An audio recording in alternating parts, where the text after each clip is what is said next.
Shalom, GMS Holland sit downs. Coming back with the video through the spirit and power of Yahweh Ba'Hashem Yahweh Shai. I want to give all praise and glory to Yahweh Ba'Hashem Yahweh Shai. Double honors to the elder apostles of GMS. Peace and salutations to the elect that pushes this word in sincerity and in truth.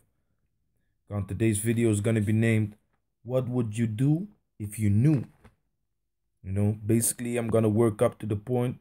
I'm going to give y'all some scriptures, that are gonna make you think and realize what this thing is all about, man. What kind of mentality you're supposed to have being in this truth. So this is Psalms chapter 119 verse 1. Blessed are the undefiled in the way, who walk in the law of Yahweh Ba'Hashem Yahweh Shai. So blessed are the undefiled in the way. Which way? The way that we walk in, man.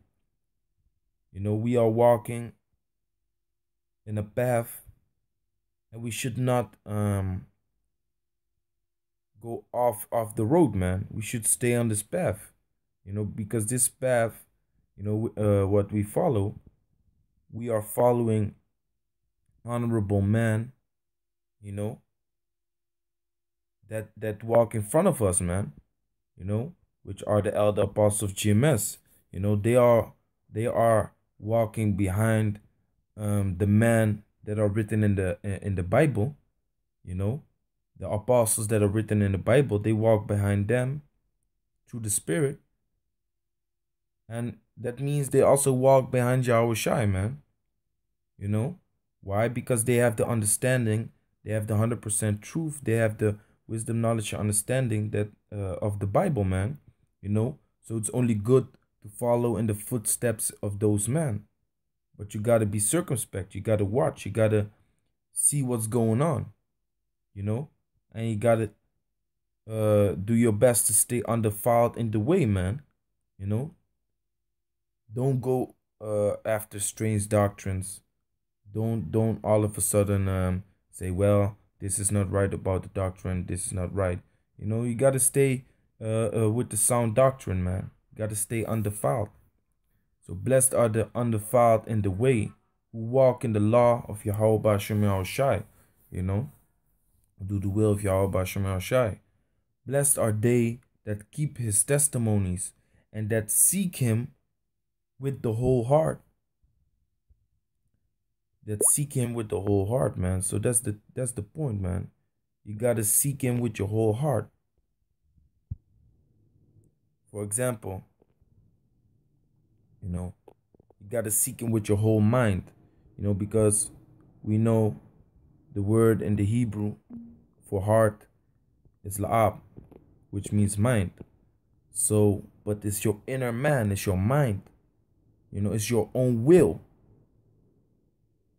your mind, you're really your soul, man. You gotta walk in this truth with your full mind, fully focused on this truth, man. You can't be half. For example, when you're trying to build a house, or no, let's put it like this.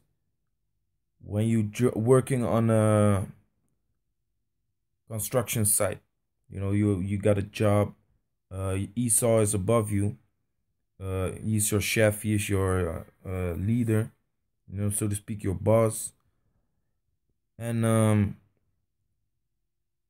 he's gone. You gotta have your mind on the job to finish it, because you don't know when he comes back, and he expects that you just continued working, man. That you continued doing your work even when he was absent, And in that same manner, you gotta be in this truth 20,000 times more, man. Even though Yahweh Shai is absent right now, he's not there. You gotta, go for it even more, man. Until the return of Yahweh Ba'Hashem Yahweh Shai. With your whole mind, you gotta be in it, man. And the reason why I say with your whole mind is because, you got guys that basically got They are basically at the job, at the construction site. They are busy working, but in the right hand they got the tools to finish the job with, but in the left hand they have their phone, so their mind is not fully in it. Yeah, they are doing something.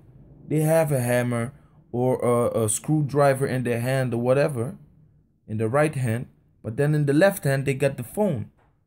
So their mind is not fully focused on the thing they're supposed to do, you know? And you got guys like that in this truth too, man. They are not fully focused about what's going on and their mind is not fully set in this truth. They are not fully into this truth, man. And that's not good, you know? Because what would these guys do at the construction site? If they knew that their boss was coming at a certain time to the job site, to the construction site, they would make sure that they are working instead of having their phone in their hand and looking on their phone. If they would know when the chef comes back, they would make sure that they are not that they are not busy with their phone, but they would make sure that they are busy working, man. You know, basically busy working their ass off, man, to show the chef what you're doing, man. That your mind is focused on the job instead of half, you know. So this is 1 Corinthians chapter 10, verse 21. And it says, "He cannot drink of the cup of Yahweh and the cup of devils. Ye cannot be partakers of Yahweh's table and of the table of devils." So the same thing with this truth, man. We are busy with spiritual things. We are busy with we are busy with works and righteousness, man. So it's not that you can be half, man. You cannot be in the table with devils and you cannot be on the table of with Yahweh Hashem Yahushai at the same time, man. That's contrary to each other.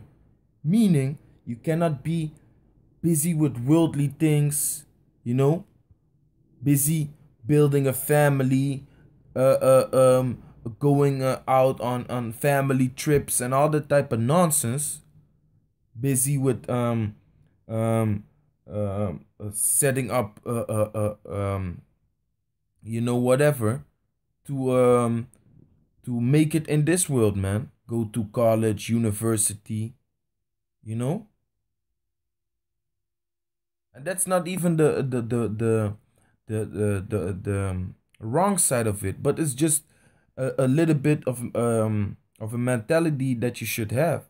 You want to be fully with your mind into the Lord's on the Lord's table, or you want to be half. You can't be half, man. That's why the apostles of GMS keep pointing out, like, hey, y'all gotta be either on fire in this truth or cold in this truth, man. The scripture in Revelation points that out, man. You either on fire or you cold. You either in this truth or you out, man. So the table of devils, if you want to be in the clubs, if you want to have a worldly lifestyle, if you want to hang around with drugs dealers in the streets and stuff and just say, yeah, they are friends from back in the days, you can't be with them. You can't be with a bunch of 2/3. You can't do business with 2/3 if you sit on the Lord's table, man.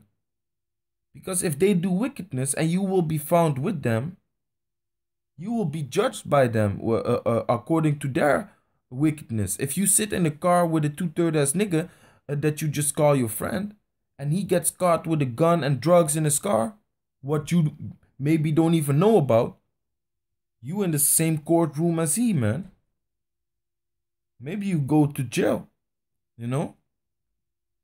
That's what you get when you roll around with wicked niggas, man. With niggas in the world, So you either choose, or you want to sit on the table of devils or on the table of the Heavenly Father, man. Your mind got to be fully set in this truth, not half. you know. And like we always do, man, we got to go back to the history.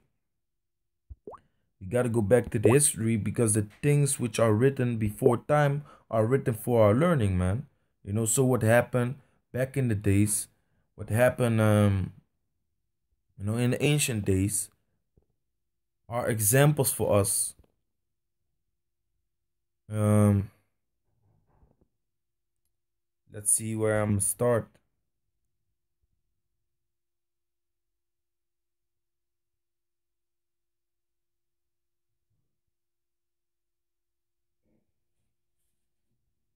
Let me start at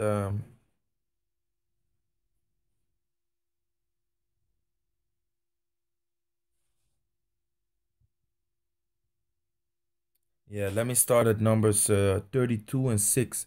And Moses said unto the children of Gad and the children of Reuben, shall your brethren go to war, and ye shall sit here? And wherefore discourage ye the heart of the children of Israel from going over into the land which Yahweh had given them? Thus did your fathers, when I sent them from Kadesh Barnea to see the land. For when they went up unto the valley of Eshcol, and saw the land, they discouraged the heart of the children of Israel, that they should not go into the land which Yahweh had given them.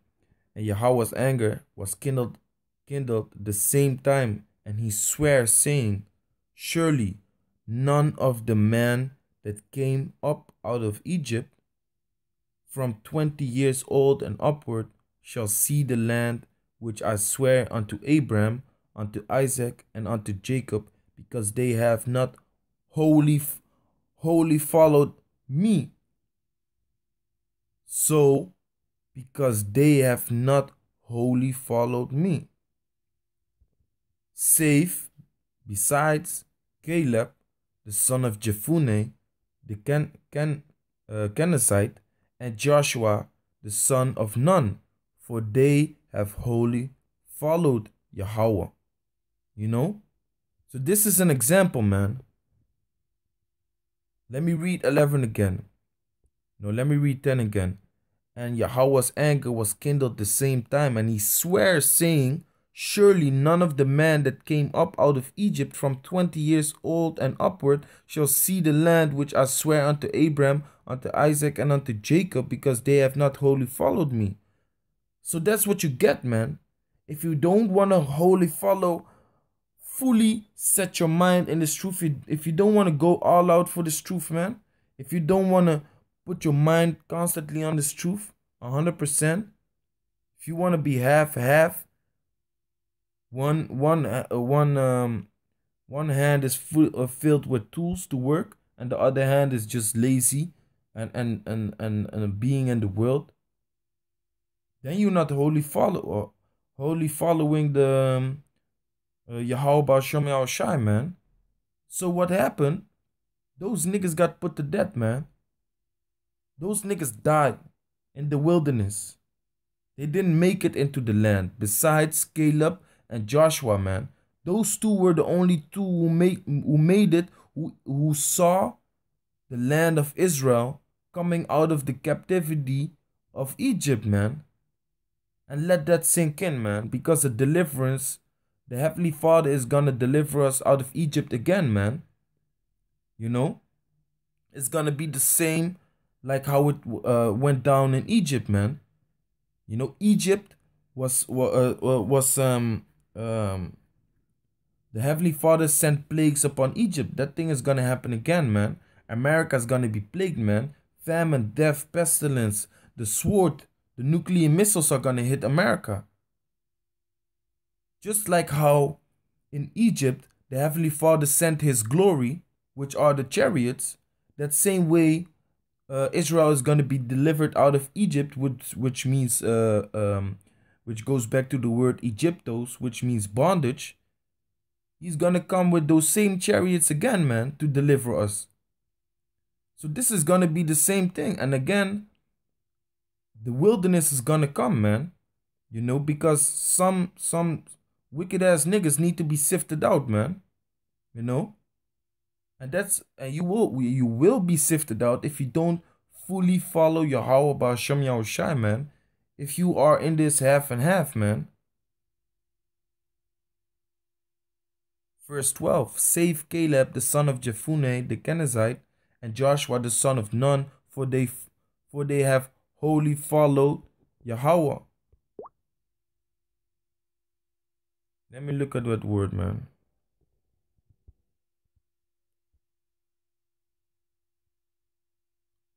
The word says malah, malah. To be full, fullness, abundance, to be full, accomplished, be accomplished, be ended, to consecrate, fill the hand, to be filled, be armed, be satisfied, to be accomplished. So they accomplished what they had to do, man, and that's fully trusting Yahweh Ba'ashem Yahushai, fully walking his ways, man. And now I'm going to the point, with the build up of these scriptures. I go to the point. Luke chapter 12, starting with verse 37. It's like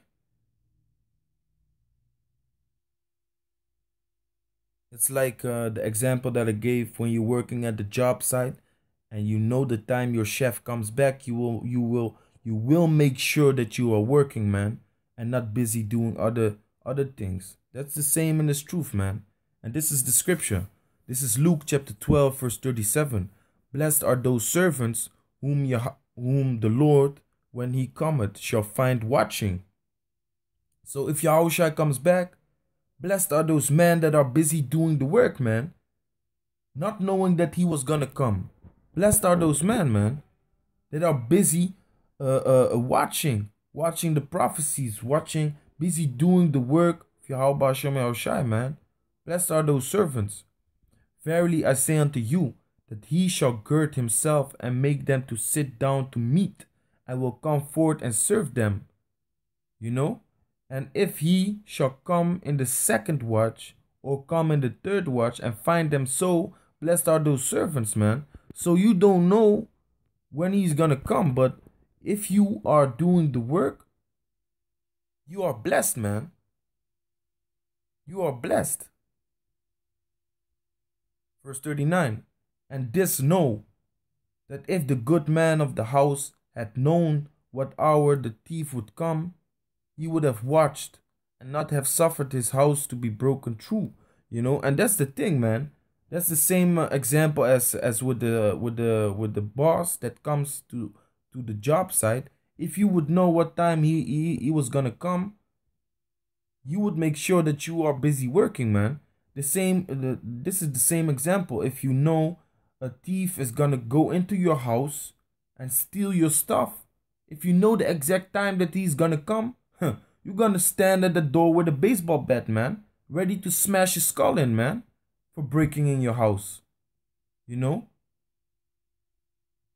gonna be prepared, but we gotta be prepared without knowing. We gotta be busy with this truth without knowing when the Lord is gonna come as a thief in the night. We gotta be on our watch, man. Just like the man in the ancient days. Stand ye on the tower and watch. Those guards that were standing on the towers, on the corners of the castle, they didn't know that the enemy was gonna come, but they were prepared to sound the alarm when the enemy was coming, man. They was prepared to do that, man. That's the job of a watchman. We gotta have that same mind, man. We gotta do our thing. We gotta watch until the Heavenly Father comes back with the Son, man. We gotta stand on our watch, man. That's our duty. You can't be half-half. How are you gonna see the enemy come? How are you gonna see that the sword is gonna come upon the land if you stand with your phone in your hand, man, in your left hand? That means you're not fully in it. So you might miss a certain clue in the field that you saw. Hey, you saw a spear blink, glitter in the forest. Hey, what's going on? You would watch closer. You see the enemy is standing there in in the forest, man. Boom, sound the alarm. But if you're busy with other things, if you're not fully in it, then you would not notice that, man. And you end up dying, man. You end up dead. Let me read verse 39 again. And this know that if the good man of the house had known what hour the thief would come, he would have watched. So if we knew the day and hour that Yahushua comes, you know, let's say if we knew Yahushua would come in 2 months, brothers would push 20 videos a day, man, instead of slacking and doing only one or two in a month. You know, brothers would make 20 videos a day, man. Because you know what's going on. You know when Yahushua comes back. But even without knowing, man, we have to do our thing, man. We got to stand on our watch. So he would have watched and not have suffered his house to be broken through. Be ye therefore ready also, for the Son of Man cometh at an hour when ye think not. So that's the thing, man. That's the point I'm trying to bring out, man. Are you fully set? Are you fully busy with your work? Or are you half-half? Are you slumbering? Are you snoozing? Or are you awake? What are you? Snoozing or awake? When you're snoozing, you know, when your alarm goes off and you're snoozing, you're not asleep, but you're not awake neither, man. Are you that type of Negro? Then you might as well just go back to sleep and just turn off your alarm and sleep, man. If you don't want to wake up, if you don't want to be awake, if you don't want to stand on your watch, if you don't want to do the work, if you don't want to fully be set with your mind in the truth, Yahweh Shem Shai, you might as well go back to sleep, man. Luke 12:40. Be ye therefore ready also, for the Son of Man cometh at an hour when ye think not. And that's the point of this lesson, man. What would you do if you knew? You would work your ass off, man. What would you do if you would stand on the corner, on the tower, the watchtower of a castle, and you knew that the enemies would come? You would stand with the trumpet in your hand, ready when you see the enemies, and blow it, man. You would be ready to do your job, man. You would be fully set, ready, steady to blow that trumpet, man. Only because you know. But you gotta be ready, steady to blow that trumpet also when you don't know if the enemy is coming, man. So with that, I want to say, call Allah Yahweh Ba'asham Yahushai. You know, double honors to the elder apostles of GMS. Peace and salutations to the elect. Shalom.